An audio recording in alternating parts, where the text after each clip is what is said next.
Hey everyone, welcome back to A Life of KG. Today I talk about one of my favourite subjects, employment, self-employment, business models, and I have Sarah from T&B on the show joining me with this subject because I know she's very passionate about it too, and we have a really good conversation. So if you're a salon owner or if you're in the beauty space, then this episode is definitely for you. Also, if you want to grow your business in the training space, then definitely watch what we have to talk about towards the end of the episode because you might be interested. Without further ado, here she is.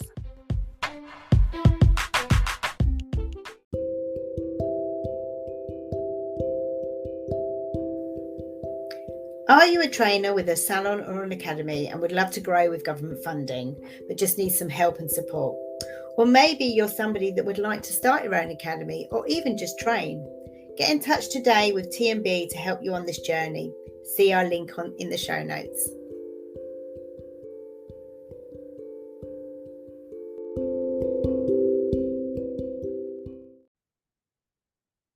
Sarah, welcome back to the Life of KG. How are you?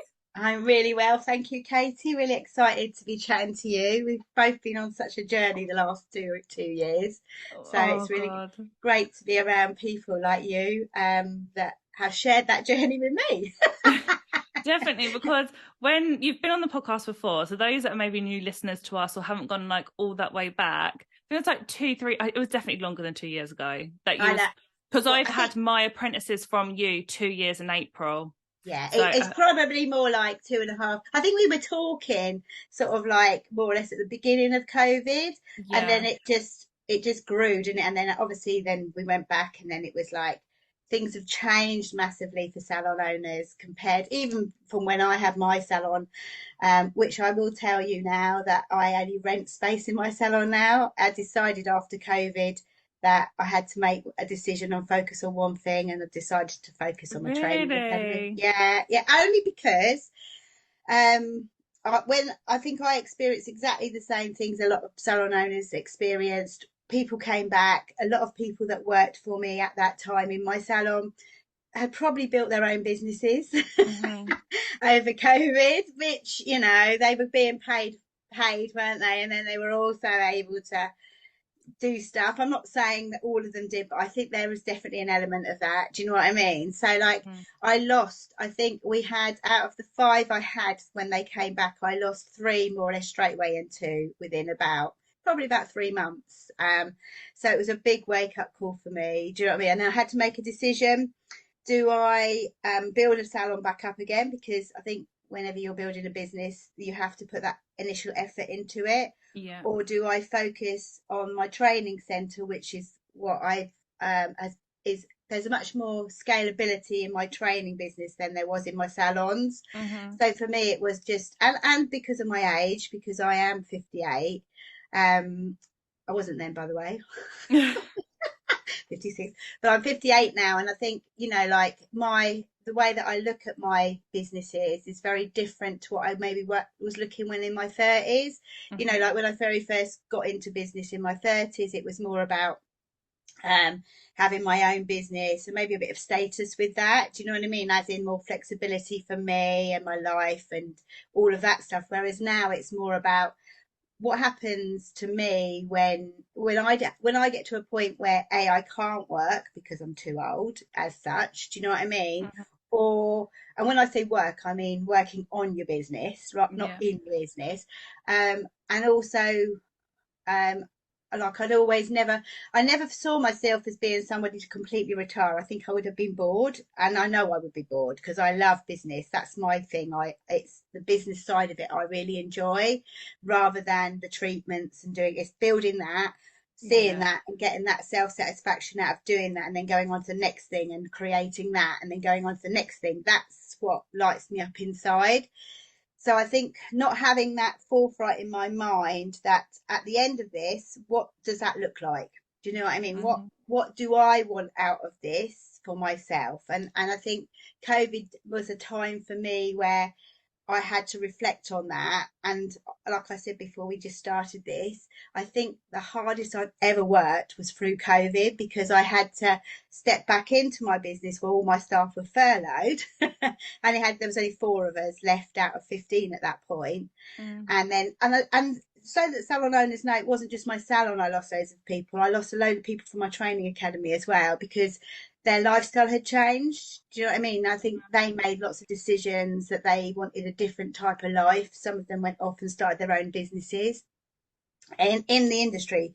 So I taught them to do that. So that's what they did. Do you know what I Mhm. mean? So like, which was, it was a good thing. I've seen some of those girls. I mean, one of the girls in my salon, she's got her own salon now, and one of my training team actually went and trained how to do hair extensions, and she works within that salon now. So, Okay. there's some satisfaction out of that I've seen that.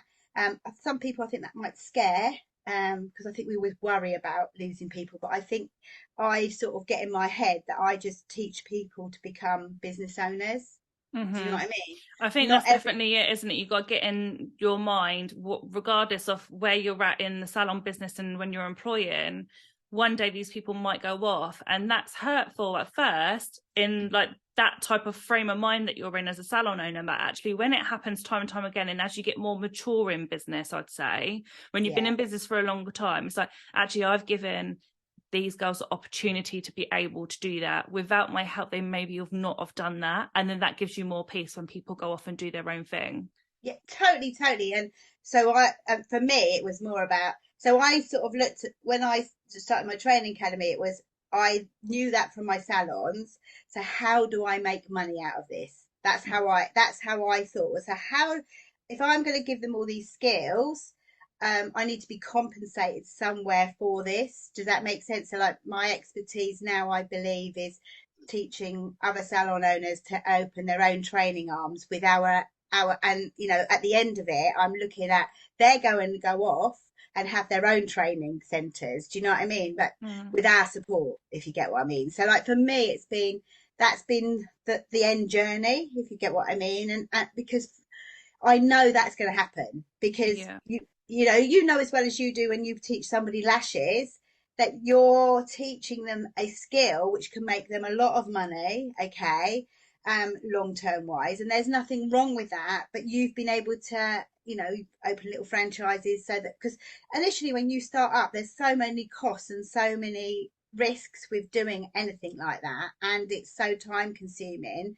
So like, for you, you've helped people do that, which is Mm. brilliant, because it's your way. You're still making money out of that, which is, there's nothing wrong with that, and I think people need to get over that. Do you know what I mean? Mm-hmm. Like, there's Agree. a massive, I think for salon owners, more often than that, I think sometimes the mindset around money needs to shift or to change. Do you know what I mean? As in that there's nothing wrong for making money out of teaching somebody something, because that's what we do, all of us. Mm-hmm. That's what makes the world go round. If you have an apprentice, you're giving them skills for them to go out and make money out of this. And you need to be really proud of that, because when you see someone being successful, it makes you feel really good inside. And not everyone's going to be very nice about that.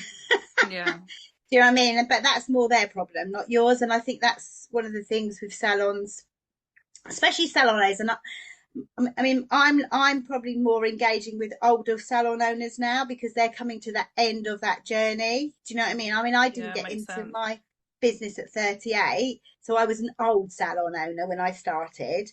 But I think there's very much a shift of, when you get to 50 and you're still doing treatments, or 45, your mind starts changing. Well, this isn't going to last forever. And like we just said earlier on, and I said about my sister-in-law, she's coming to the end of her job, which, she's got a very well paid job, had a lovely lifestyle. She's going to pick up a nice pension of 100 grand. She's paid off her mortgage, but that mortgage that money's in her house. So Mm-hmm. it's not fine. So for her to carry on with her lifestyle that she has now, she's going to have to do something. Yeah. Do you know what I mean? Because at 50 years old or 58 years old, you're not old anymore. Do you know what I mean? You're not in a retirement home. Like, that's more 80. Do you know what Mm. I'm saying? If you keep yourself fit and you go out and you have a good social life, that's not old. And to actually then think I've got probably another good 30 years in my life, I don't want to now go back to what I was doing at 16 when I had no money. Do you know what I mean? So like for me, it's been a very, COVID sort of was a very big time for me to look at what I wanted to do with what I was doing. And I think everyone, anyone that starts in business, you need to think of the end in mind. Do you know? And I a lot think of that's people one thing that people in our industry just don't do because they're so in know. with it now. And majority, not everyone, but in that younger generation or 30s, 40s, where they're still thinking, well, I've got loads of years left of work. But actually, we do always have to think, why are you in business anyway? The end Totally. goal is either normally to sell it, which isn't in anyone's minds. And I'm like, No, you have to be building your business to make it sellable. Otherwise, what is the bloody point? Or yeah. hand it down to a child who wants it. I'm praying my little girl's going to want my business one day, and then she will have it. If not, it's sellable, and that will be Yeah. another pension pot for me. Totally. And that's what I'm trying, because that was a wake up call for me, because my daughter, my idea was always when I bought my salon, I'm going to teach my daughter everything and she's going to go off and she will then have my business. Well, she then ended up leaving me when I think she had her first child, Betsy, and then she went back and worked for me part time. Um, and then when she had Bloom, she went, no, I want to have my own business. So like, no, she has built her own lash business, very successful. But she didn't want the same as me. She only wants to work 3 days a week. She doesn't want to. Her husband's got a very successful business, but she runs that side for him. Do you see what I mean? So she doesn't want my business. And it was really funny. We went to London yesterday and we were chatting. And I said, "What do what do you actually really want now?" Because both her girls now, she's got a 7-year-old and she's got a 4-year-old. I don't know if she might have another one. I'm not too sure because my son's just had a little boy. Oh. So I think she's been looking after him 1 day a week, as I have been looking after him 1 day a week as well. And I think if there's a little bit of like, I'd like a boy, but I said, you can't guarantee that. Do you know what I mean? But she said to me yesterday, we were just chatting, she said, I want to have my own lash brand. I now want to have my own lash training company. That's what I want. Do you know what I mean? So like, just because you've built a business, you think your family and your friends are going to want it. That doesn't always happen. And like, she doesn't want my business because it's not her thing. Do you know what I mean? It's not her. She loves lashes. That's what she loves doing. She likes her lifestyle the way it is, like 2 or 3 days a week. She doesn't want to employ staff, loads of staff. Do you know what I mean? Yeah. Like, so I think it is. I think that it's really strange now. I'm at a point where, okay, so do we put a management team in that actually set that they run that business for me and then incentivize them to run that business, which is now the route I'm going down. Do you know what I mean? As it and have done a lot of work on that in the last 2 years. And but I had to learn loads of mistakes. Do you know what I mean? We were saying Yeah. earlier, and I said, I'll bring this up, what my mentor said to me. And I think everyone should have a mentor, by the way. I think one of the biggest mistakes most businesses make is not having somebody that's outside the business that can look in on your business and go, that's what you need. Do you know what I mean? And I think it doesn't necessarily have to be expensive to have a business mentor. I think people just think, oh, I've got to spend loads of money. That's not always the case. There's a lot of No, group. there's loads of options. Memberships, you can do Yeah, memberships 1-to-1. Like, depends on what your budget is. There will be something for you. absolutely. And I think, and then that person that you really relate to, and you know, one of the things that people say to me, and I expect it's the same with you, Katie, like when you build businesses, people will get into business because of you, if you see what I'm saying. So, like, they will go with the brand that they like. We buy from brands.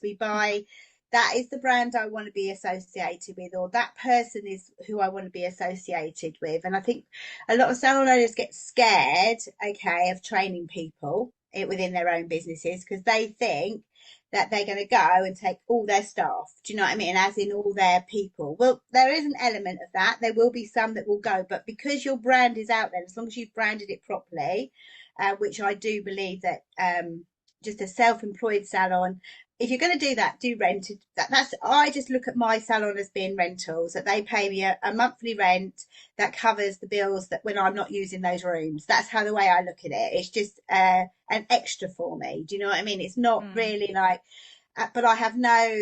They don't relate those salons to me. So like my daughter rents space in my salon. So she's got Blinkies. That is her brand. People come in for her. Like Indra has her, just a few examples. Indra has her brows. People come in for her. So your hairdresser has her brand. They just it's just a location. It's not a salon. Do you know You're what I mean? basically Where like a landlord, aren't you? That's how it that's is when you're exactly renting space. You're a landlord. They can then come in and do whatever they wish within their part of that business, running their totally. own space. And I think if you are a salon owner, that's how you've got to think. And I think it's your if you've got a self-employed salon, when you go to sell that salon, then they will only it's not sellable. And I'll give you examples of exactly that. Because one part of one of my plans is to buy commercial property to put the academies in, whereas we'll teach the salon owners how to do that, and then we'll put them in their rent from us. Do you see what I Mm. mean? But it will be like it should be. And uh, an example of where it's that I have so many people come to me. So like I did a lot of property training last year to find out how to do that.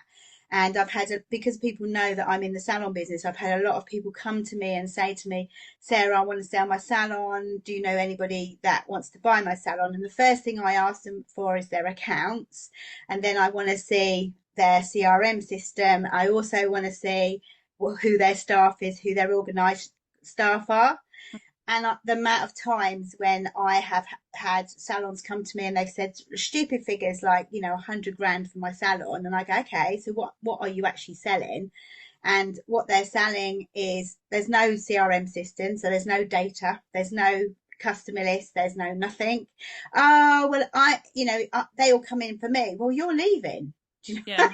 So like, what am I buying? Do you know what I mean? I'm buying a load of beds and very more often than not when I've looked, they're probably things I would have to replace anyway. So that's not sellable. Do you know what I mean? It's not something I would buy. And then when I look at their management accounts, it's their self-employed earnings and everybody around them basically that you can't count them. And I think people don't take your businesses seriously until that's the case, because there's nothing to buy. Do you know? No, I've had a lot of the salons that I work with, or even therapists that are solo that want to go in and buy a salon. They've sent me, they've gone, oh, this salon's up for sale. And I'll be like, send me all the details. And it's exactly the same. People are asking for ridiculous money for their salons. And then the girls are showing me everything. And it's like, one, there's not even accounts. It's not like a limited company or anything.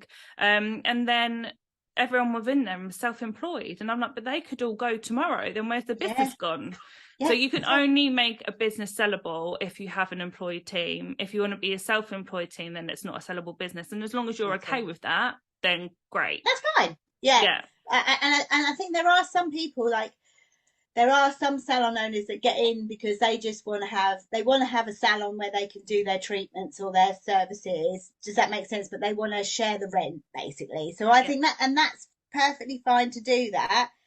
But just make sure when you're going to do that you have got all those systems in place so that it doesn't look like disguised employment. Because you know as well as I do, I think I was talking to a salon owner the other week, and I think there's something like, and she's done a lot of stuff on this. And I think in the last year there's been like 20 cases that have been taken to court, and it's always the salon owner who is the one that comes out the loser. So I think it's something that you need to be aware of. But if you learn how to employ properly and you have some kind of mentor to help you do that, I think that's a really good thing. And I don't do mentoring for salon owners. That's not what I do. I do mentoring for training people that want to be training academies. Do you know what I mean? That's what I do. But I don't think that, when I speak to salon owners, and I know that you do mentoring and coaching and you've got a great program, do you find that people don't really fully understand that? it's mainly what the big issue is, and that's why I definitely want to say, while people that are listening don't think, oh my god, I'm doing this completely wrong, or start panicking, because a lot of the time this all comes down to education. Salon Yes. owners are just looking at other salon owners, and then they'll talk and go, oh okay, you do it that way, okay, I'm going to open up this salon and I'm going to rent out space, and then these people are going to be my teams, and then they don't know any different No. until there is a case that goes in about you, and Yeah. then you're shot, because your business is more than likely going to go under if someone takes you to Yeah. tribunal about that. And what Yeah. the sad thing is there isn't any education around it, which is why I'm so massive on this subject. Like, I'm so passionate about this subject, because I just don't want people to be building their businesses thinking it's a correct system and it's not, and then Yeah. unfortunately you have to close. And I could literally talk about it for ages, but I think just making sure that if you are going down the self-employment route, you're doing that 100% correctly, then you're Yeah. safe. If you're Yeah. going down the employment route, do that 100% correctly, and you'll be safe. And the only way to know that is your accountant. Sometimes they know little, they don't know everything. They're accountants, they're not HR. I always say to people, an accountant is somebody that looks at your accounts. Yeah, An they're not HR person, HR. no, an HR person knows what's allowed. I mean, I'm really lucky because Julie, who works for me, well, she owns 20% of the business. She came in as an employee, bought into my business as I grew, and she's got an HR background and she knows it inside out. Do you know what I mean? And knows what's allowed and what isn't.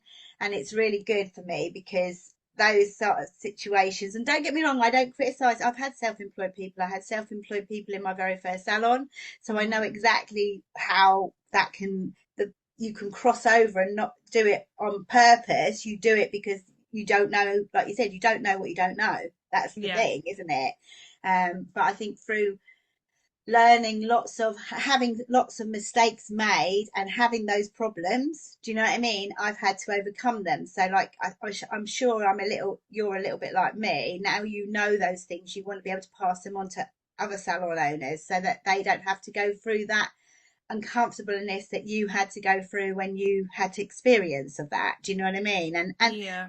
I don't criticize anyone for having I get it. I totally understand. It's just you just need to make sure that's what you want. And not everybody wants that model. Some people are building their business to sell. Some people are building it to retire from that business. You know, I've got a salon owner that uses me. She's quite happy. Her self-employed model works a treat. And she has apprentices from us, but she uses those apprentices as like the engine. They're the training for her, and they don't necessarily go and work in her salon afterwards. More often than not, they go off to, to pastures new. Do you know what I mean? They're just in there as part of her engine for her self-employed salon. Do you know Yeah, what and I I mean? think that's what's also important to say is, don't look at what everyone else is doing around you. Like, everyone is in business for their own reason. I'm Yeah, actually doing training on this soon, about what the whole reason of why you're even starting a yeah, business. yeah, Because some people might want that employed model, some people might want that self-employed model, some people might not want that at all and want to just work for themselves 2 days a yeah, week at home. Some people want to build, some people don't. Like, don't look at everyone else, because everyone's situations are so different, and there isn't a yeah. right or wrong on what model you want to do. It's having And your vision, isn't it, Katie? Actually, right from the beginning, knowing, I always call it your money pot. Know what type of income you want to earn out of this. Is it a passive income? Is it an income that you want to have coming in for the rest of your life? Is it, but not have to do a lot of work, do the work up front and then retire from it? Is it something that, I've spoken to salon owners who absolutely love hair, love beauty, can't think of anything else they'd like to do in their life, love that interaction with their clients, but maybe only want to do it 2 or 3 days a week. Do you know what I'm saying? They don't want to do it full time. And that's that. My daughter's a prime example of that, one of those people that is like, well, actually, at this point in time, I just want to have this income coming in that I can do around my kids and I can enjoy my life, but I don't want to have the responsibility of any children in my, do you know what I mean? Any children, any adults in stuff. my life, Yeah. other adults. I might do that in 4 years' time, but at this point in time, that's what I want.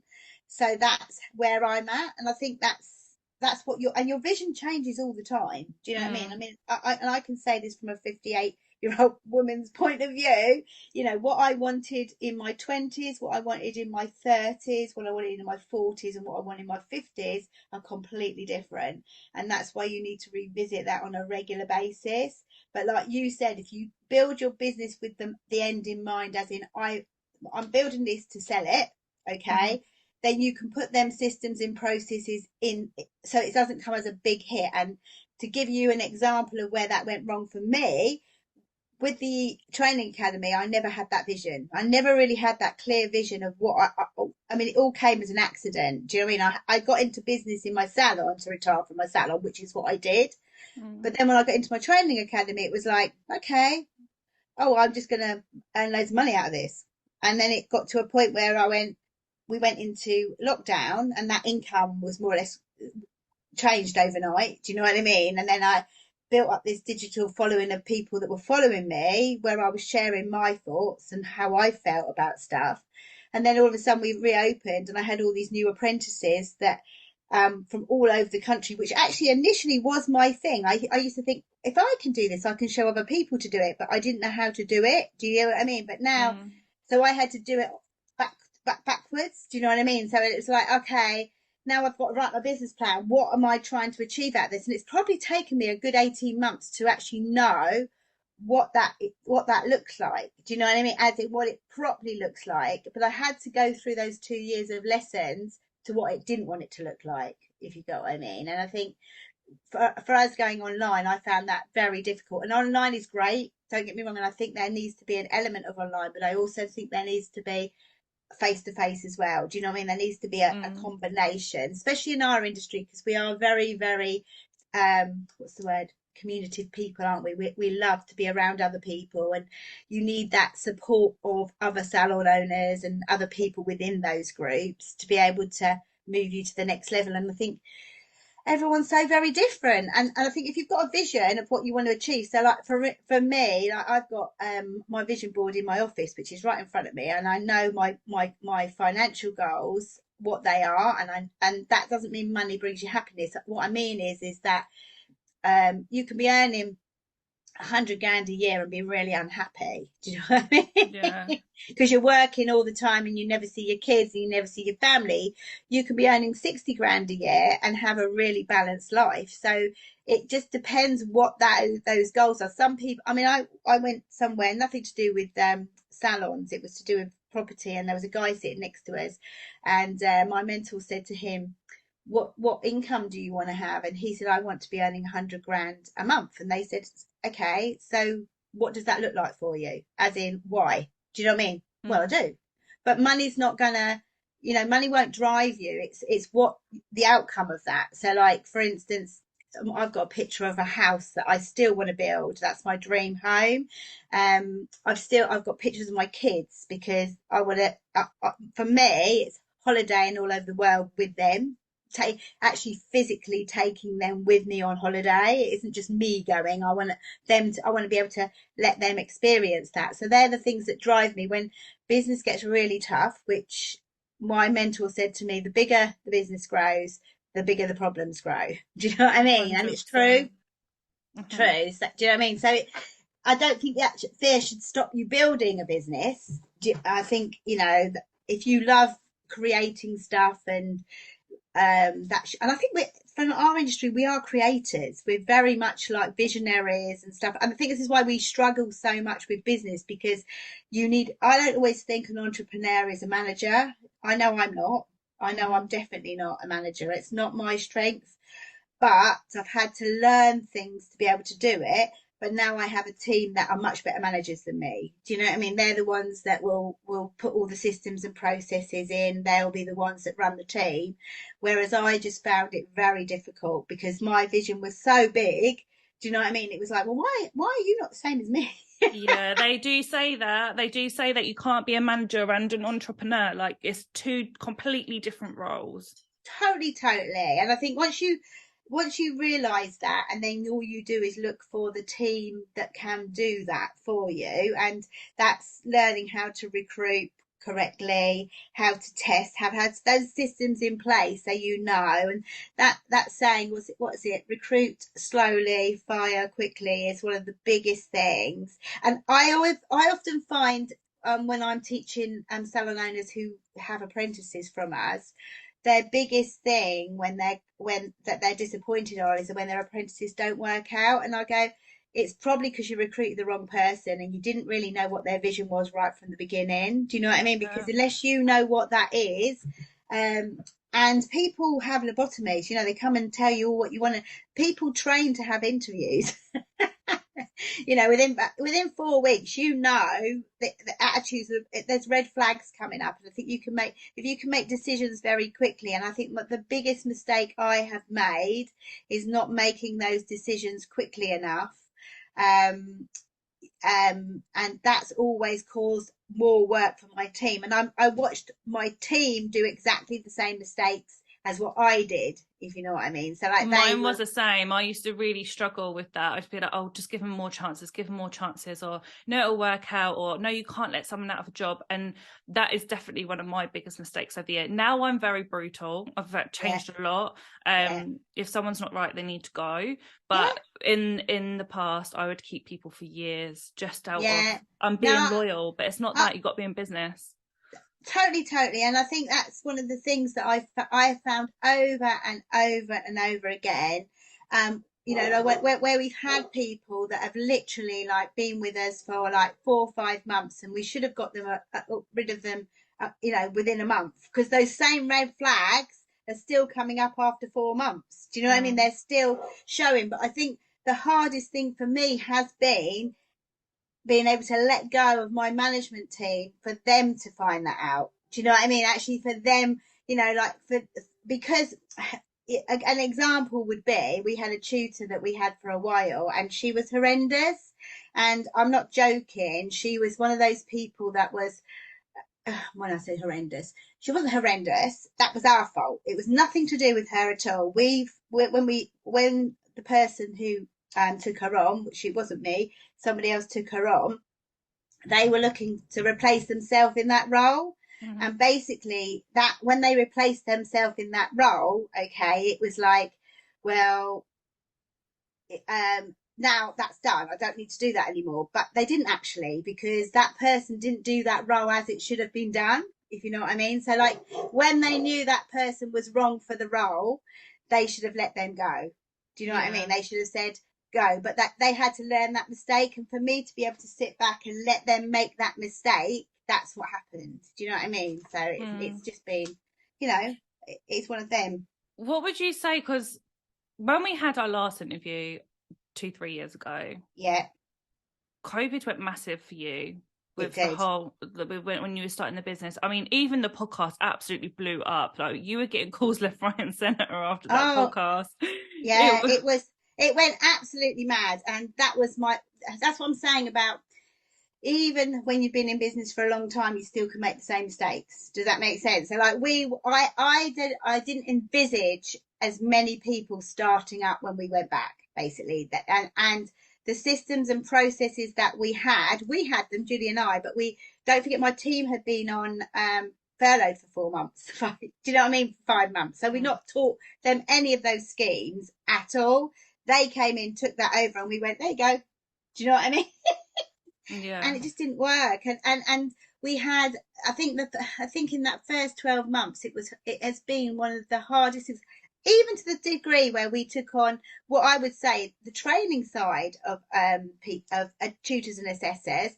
They could do the training, but they don't know how to deliver apprenticeships. It's a very, very different to just training, because the apprenticeship funding is so complex, as in we're working with government money. We're not working with paid money, and because of that, the expectations of those apprentices are far higher, and we have to actually prove to the funder that money is being used as it should do. So there's a lot of things there that we need to teach the people that are teaching it how to do. And what we found is that and also another thing that we did is we gave the Assessors Award away for free, I think once you do that, people don't see the value in it. And I think for a lot of salon owners, what happened is they went, okay, we've had no money. We've realised that we haven't had any money over COVID. We need now to bring in another income, okay, very quickly, because we know that that salon money isn't always going to be there, but the apprenticeship money is more likely to be in there because we were still being paid for our apprenticeships through COVID, so it was a bit of a guaranteed income. Do you know what I mean? So they were looking for other ways of making money. Went back to their salons, got really, really busy in their salons, and it's like, well, actually, I don't have to juggle all of this. But we didn't actually teach them the skills on how to do that first. Do you see what I mean? So, like, it's not until you have something in your life happen to you that you actually realise that there are other things. Do you know what I mean? That you have to do first. So, like for you, you got pregnant when you had your little girl and you were in your salon. Then you had to teach people in 3 months how to run that salon. Am I right in thinking that? Yeah. Yeah. So that's the first lesson that any salon owner has to do before they can actually start properly delivering proper training within their salons. They need to be able to replace themselves. Okay. Which, so we have, our job really was to teach them how to do that. That's the first thing that they need to do, and we didn't. And we also found where people were at distance and there was not that community that they could come down and see what we do. Does that make, do you know what I mean? It didn't work. So for me now in my mind is people have to invest in it. So like Julie and I are putting a training program together where they'll invest in that first. We will teach them everything we know. And the other thing that I've also learned is that you have to deliver it as the person first, because we're the experts. It's myself and Julie are the experts in this. I know exactly how to do that. So build that program first, then teach other people how to build that, to deliver that program. And once you've got that in place, and that's probably our biggest mistake is we tried to literally like go, well, we know how to do it, but these people don't actually know how to do it. Do you see what I mean? And haven't got that passion maybe that we had. Some of them did, and it wasn't a case that they didn't want to, it's a case that they couldn't do. Do you know what I mean? So that was the problem. So yeah. So a couple of things from that then. One, do you think that the company grew too fast for you to be able to catch up with? Yeah, totally. I think one of the things that you need to do is you need to have a clear 12-month, 3-month. Well, we actually have now a 3-year plan. So we have a strategic plan for the academy. I know what financial goals I want to reach at each point. We even have like a very, very structured out. So at this point, we need to employ somebody. That makes sense. At this point, we need to employ somebody. At this point, we need to employ someone. Always, and I think what most business owners do, they go, when I'm too busy, I'll employ someone, because they're really frightened. If I take somebody on, I can't afford them at this point. The problem is that you need to like go back to go forward. So for instance, to give you an example, I know that we've just got a really good big adult education budget that we are tendering for at the moment. If we get that, it's massive. Do you know what I mean? And it will turn us into the millions. Do you know what I mean? So like for me, I know that to be able to do that, we need X amount of teachers, coaches, assessors. Okay. Now I can take them from outside, and those people, even if they've got those qualifications, I still have to teach them our systems. I still have to teach them our training.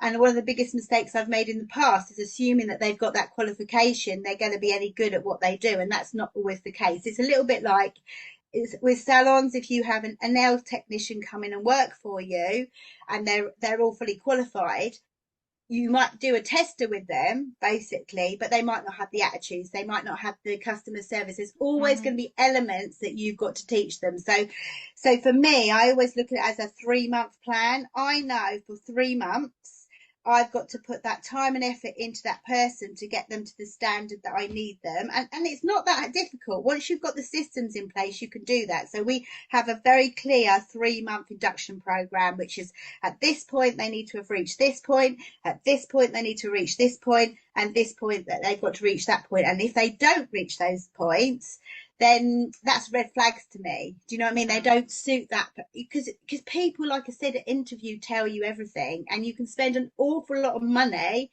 on hiring staff that actually aren't yours. But what you will find is those 3 months that you initially did that work pay dividends in the next 6 months. Do you know what I mean? Yeah. You'll get that back and some, if you see what I mean. But I think what a lot of business owners, not just salon owners, a lot of business owners don't recruit because they think they can't afford them. Well, actually, you can't afford not to have them. Mm. Unless you, like you said earlier, unless you are just somebody that wants to just do the day to day running of your business, sit in your home.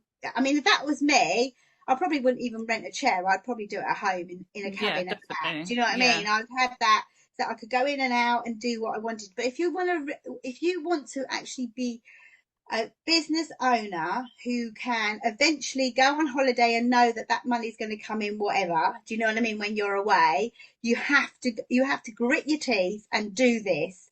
And the first 3 months is the time and effort where you put all the effort into that person.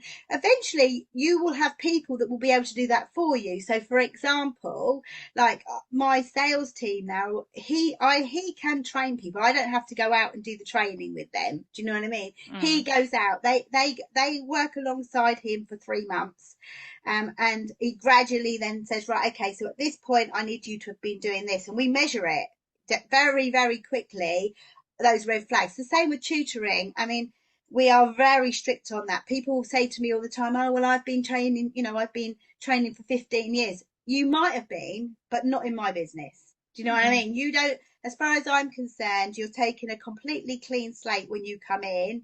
And if you have the attitude, well, I know more than you, then I don't want you in my business. Do you No, know what it's I not gonna mean? work. It's It's not gonna not going to work. work, and I think No. that for salon owners is a massive thing. It's like, I think that people get scared. It was really funny. I went to, Layla did her, is it breakfast? I Yeah, think Breakfast with Layla. yeah, it was really good. I wanted to go and meet Layla because I've worked with her quite a lot over the lockdown. So I thought, well, I'll go down to Bath. Is it Bathurst? Is it Bathurst? Where is it? I can't think. Almost. No, Basingstoke. That's Oh. where I went, Basingstoke. And I went down there and I spent some time with her, and it was really good. I mean, I really enjoyed it. But I ended up talking to one of the girls who were there. She was a solopreneur, and she was like, oh, I would never ever employ anybody. And I said, oh, can I just ask you why? Just out of arguments, is there a reason for that? And she went, oh, she said, I just don't want to have to manage people. And I said, okay, that's fair enough. But as the conversation transpired, it was more coming from a place of fear. And what I realised was when I was chatting to her is that she sees in like all the Facebook groups so many salon owners going, oh, staff are this and staff are rubbish, and that this is all the problems. And I just pointed out to her is, yeah, that's the same in any business. You're going to have difficult clients and you're going to have difficult staff. That at time you're working with people, and that is what happens.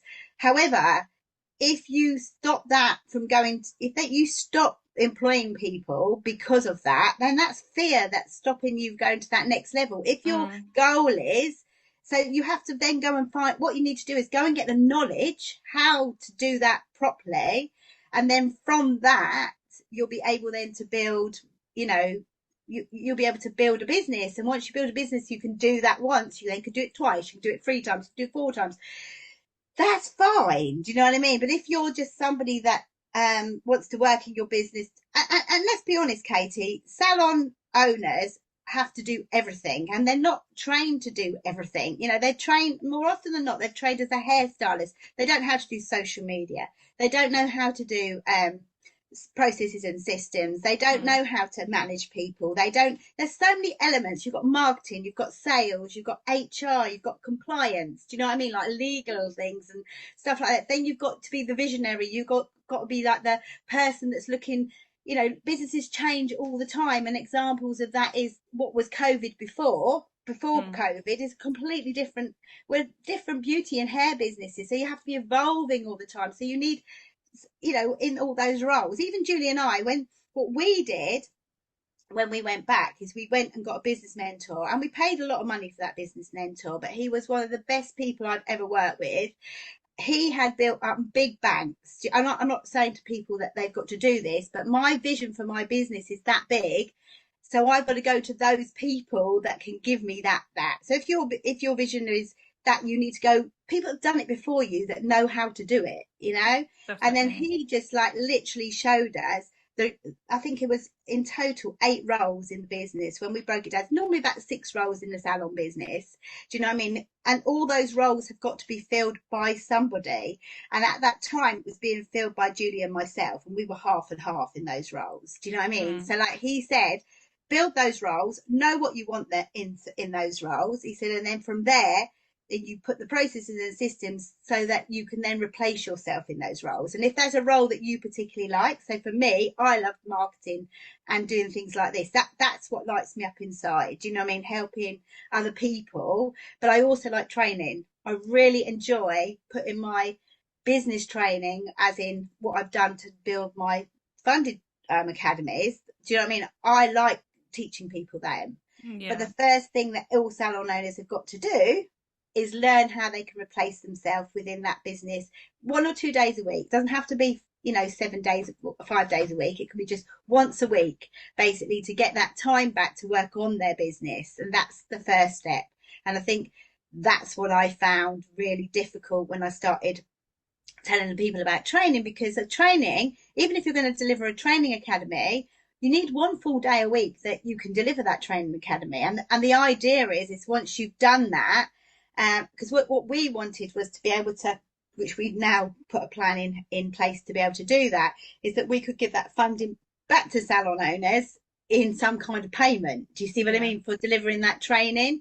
But we wanted that to be like, it has to be as a training academy. It can't just be one on one. Do you know what I mean? Because it's just not financially viable for us. The time and effort we have to put into one person just doesn't Mm. work. So if we can do it, if they're training 20, 30 people in their area, then it works for us. Do you know what I mean? Because they've become a satellite centre of ours as such, under our umbrella and our guidance and our support, but they're earning money out of it. And that was always my dream at the beginning. Do you know what I mean? I mean, my very first training academy, I think the first year I had 9 students, the second year I had 20. Do you know what I mean? So it's Mm. very much like, and not all apprentices, to be honest. I mean, like we've got other funding pots that we use now as well. So there's so many things that I learned from that. I learned the 2 lessons I learned was, unless the salon owner is taught how to retire off the floor, they're not going to be able to do it's another job, isn't it? Yeah, Do you know definitely. what I mean? And like, and we all go back to what we feel used to. Do you know what I mean? We're more comfortable. So if it's something that they're uncomfortable with, they go,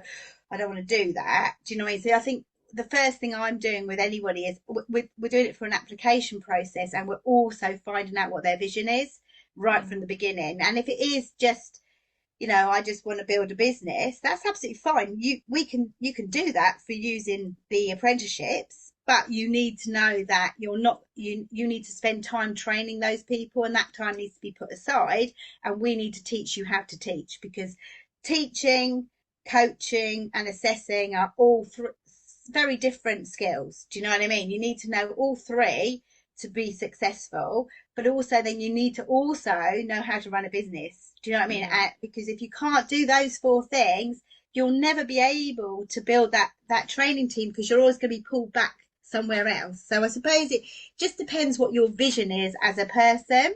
And like Mm. you said, not everyone is going to have that vision. No. People, don't want to do that.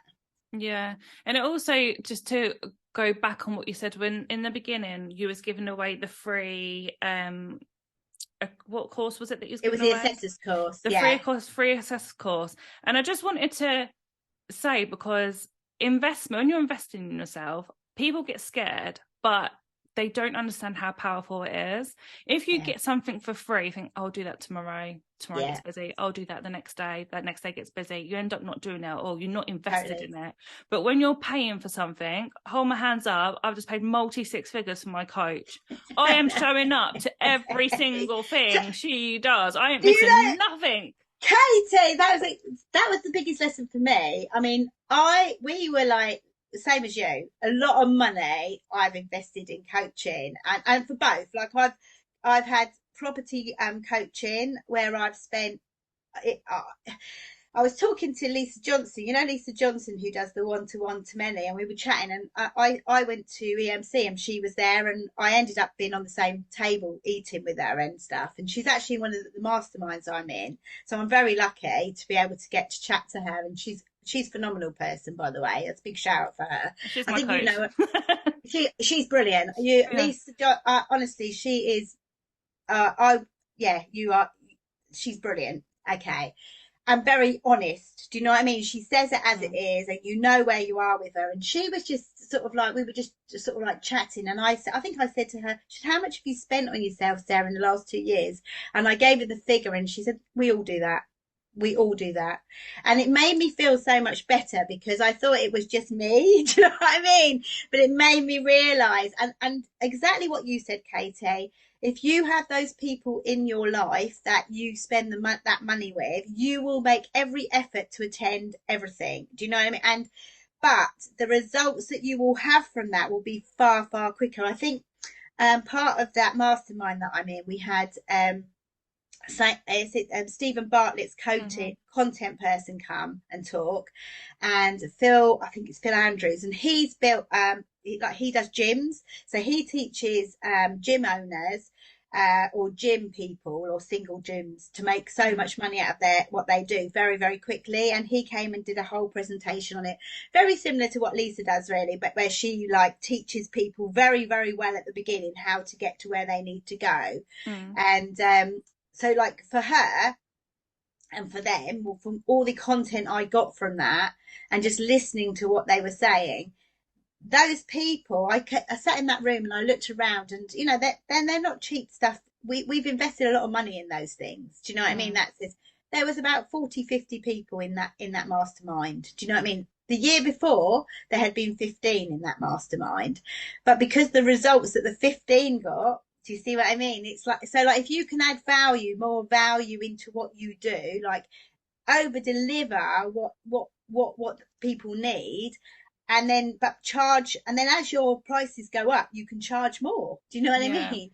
But Yeah. understand it's the same as salon owners. I mean, my daughter said to me yesterday, we were just chatting when we were in London, she charges, I mean, we're in quite a disadvantaged area in the country. If you look on the other government, they have like a site with blue and green and blue where disadvantaged areas are, Mm. and ours is one of those areas. That not all of it, but there's a small part of it.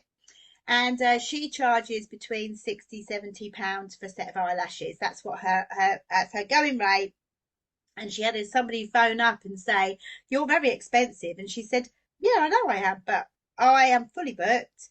And if you don't want to pay the price, there's always people that can do it cheaper, but that's my price." And I Yeah. think a lot of what salon owners do is they look at the salon down the road and go, "Oh, they're charging £30 for a set of lashes. I'm going to charge that." But your overheads and everything else within your business might be completely different to that salon owner down there, and you're on the back foot. Do you know what I mean? Because Mhm. you've and I don't know about you, I don't go in and have my hair done for the price. I go in because that person. I like the ambience. I like being looked after. I mean, you know, I like to be able to get away from. I mean, I more often than not don't have my hair done in my own salons, in my own training salons. Do you know what I mean? I Mm. go out because that's my time. It's like I go to Yeah. spas. Do you know what I mean? And have treatments because I always learn stuff from that for a start. Do you know what I mean? But Mhm. that's my time. I don't look at it from a price angle. I'm not saying that I can, you know, I know everyone's got affordabilities, but that for me is a very important thing in my life, as in that self care for me is really important. So that's where I like to spend my money. Where some people might like to spend their money on their house, do you know what I mean? On their properties. That's, although I like to live in a nice house, it doesn't light me up inside, do you know, on a new Mm. city. That's like, well, once I've got it, you know. Yeah. I want to go and travel. I'll spend, you know, 4 or 5 grand on a holiday. Do you know what I mean? Because that's what I want to do. Whereas somebody like my husband will go and spend 4 or 5 thousand pounds on a bloody a mountain bike that sits in my garage. Do you know what I Yeah. mean? Do you know what I mean? That's what I'm trying to say. People have different things, and I think salon owners think, "Oh, well, I can't charge that because no one will buy from me." But what you're doing is you're targeting the wrong people for It that. all comes down to your target audience at the end of the day. If Totally. if you're going to be looking for people that are going to be paying, I don't know, £30 a service, then them type of clients are going to come in. If you want to charge Yeah, £60 service, then them type of clients will come in. Like yeah. And there's it's nothing all wrong going with for, that. And there's no, nothing wrong not at with that. all. It's just knowing who, I mean, I would say to people, it's like you're having your Primarks and your Harrods. You need to know. I mean, me and Naomi went to Selfridges yesterday. We were just like walking through because I love looking at all Gucci. I know it sounds thingy, but it's nice to be around that. Do you know what I mean? That Yeah, stuff. You know, when you see stuff like that, it's like um, that type of stuff fires me up inside because yeah. I like that type of, that's where I see myself being, if you know what I mean. That's what I Hmm. want. You know, I want to go into Selfridges and I want to go in there and think, oh, okay, I'm going to spend that. It's not anything to do with how much money I've got. It's that I have the ability to do that. Do you know what I mean? That's, Yeah. so I think for people, you need to decide what that is. What is your money pot? And like I said, that guy sat next to me and said 100 grand. Well, why do you want 100 grand? You know, if your income pot is £10,000 a month passive, that's your income. Do you know what I mean? Some people's is 20, some people's is 30, some people's is 5, some people's is 2.5. It doesn't matter. No one's judging you for that. That's entirely what you want in your life, if you see what I mean. But you need to know what that is, and not just because you believe that's all you can get. And do you know what I mean? And if you only believe that's what you can get, then the first thing you need to work on is the belief in you. Do you know what I mean? Yeah, Is definitely. Definitely. so And then just before we sign off, then, because we've had such a good episode, I think we could we talk always all do, don't day. we? I know currently at the moment you're looking for salons and academies that want Yeah. government funding. How does that Yeah. work so then people can reach out?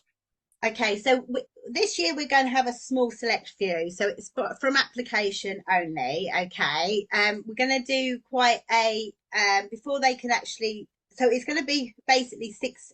We're going to have 6 mentoring sessions for Julie and I, and they are face to face. So if you're up north, you're going to have to travel, okay, down to do those. So it's something you need to bear in mind. We're also going to then do monthly coaching sessions with those people. Hmm. Part of that is they can access our coach assessing and AET qualification if they haven't already had it. And that may, if they're a limited company, can be funded. So that's one of the things, okay, that they can bear in mind. If they haven't, they're still going to have to go through that program because, like I said before, even if you've got those qualifications, we're going to have to train you in our systems and what we expect, and also how to deliver the apprenticeships. So, like for instance, all the off the job forms, all of that side of it. But we're also going to put into that program how to actually get yourself from working in your salon full time to having your own training academy. Does that make sense? So, like Mm. a full training academy, and how to access those funds. So, once you've done that first lot of training, then you can then become one of our what I call satellite centres, and a bit like a franchise, Katie, basically. So Mm. their initial investment is what's going to pay for that. Okay, so they have to, and I know then that I have committed people, if you know what I mean, because they will know exactly how we train. And do that. So it's an application process. I think on the 24th of April is when we're actually launching the first meet, which will be really where we'll look at who we're actually going to draw down and actually work with those people. So it's an initial Yeah. visionary thing, etc. If they decide that's not what they want to do, there is another part to it, which is the coach assessing. So maybe you're just a salon owner that just wants to be able to teach your own people within your salon. Uh, we've now just launched and there's different. It doesn't all have to be done through an apprenticeship. We've just gone for a bid for the Assessors Award, and we're going to add the AET in there as well, the award in education, because I think they go hand in hand. I think you can't do one with the other, but we're also going to put the coaching element in as well, because I think it's important that you're able to coach. It's fine at the beginning, but I think at the end you need to know how to do that effectively to get them buying into their qualification. Does that make Mm. sense? And also you're going to be able to, from that, we're going to teach you those business systems that you've got to put in place to be able to enable that to do it. And that includes the marketing, how you market for students, how you sell when you finally do get them. But you'll have all our systems and be part of our portal going forward. So you'll have access to all our resources. So you haven't got to go buy all those resources. And for that, once you've gone through that program successfully, okay, and it has to be successfully. So you committed right from the beginning. Mm-hmm. And we have an initial deposit that you pay, and then you can spread the payments over the 12 months if you decide to do that. Then you will have access to our funding, and we give you a percentage of that funding per student. And so most people probably earn, if they're going to have 20 students, do you know what I mean, a month, they probably can earn about 20 to 30,000 pounds additional income. I mean, and when I say additional income, that is income, not with overheads, do you know what I mean, because they've already got their salons. So it's a good start.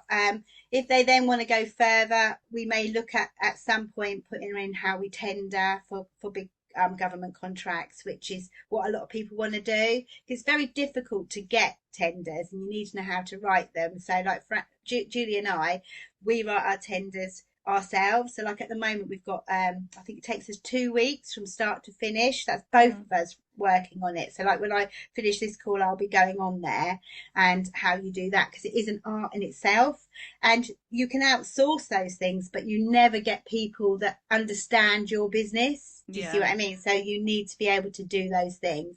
So it's literally a start. You could just be a coach assessor and do it that way. You could actually have your own training arm. So that's probably more we're looking for. We're looking really for people that want to actually have that, so that they can have, like, you know, they can actually have students coming into them from other salons in their area, and we'll teach them step by step on how to do that. And then the third year could be going on to learning tendering and stuff like that, to have their own tenders and get on their own on the rota. I mean, the whole idea of it is more or less what I've done with my salons, as in teaching them, but doing it through like training and stuff like that. So where can people get in touch if they're interested in this? Okay, so they can get in touch by ringing 01303 256 305. So that will be there, and asking to speak to Anne, and she will send them an application form out for them. Okay, so that's what we're doing at the moment. We'll probably know by the end of April who we're going to invite. Okay, so do that quite quickly.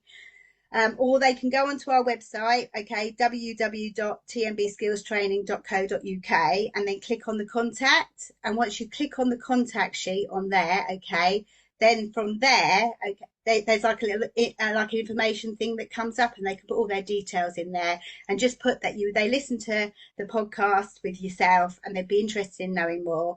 What we'll then do is send them out an information pack, but also the application form.